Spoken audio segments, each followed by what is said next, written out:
Isa pong masamang balita, pumanaw na po ang batikang TV reporter ng GMA News na si Augurio Camo Jr. o mas kilala po sa tawag na June Bautista o June Bote. Pumanaw siya kaninang umaga matapos ang mahabang pakikipaglaban sa sakit sa baga.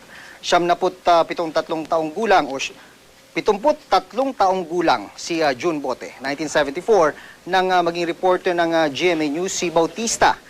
Naging regular beat niya ang Senado noong dekada 90. Noong 1997, iginawad sa kanya ang Rotary Club of Manila. Iginawad sa kanya ng Rotary Club of Manila ang TV Reporter of the Year Award.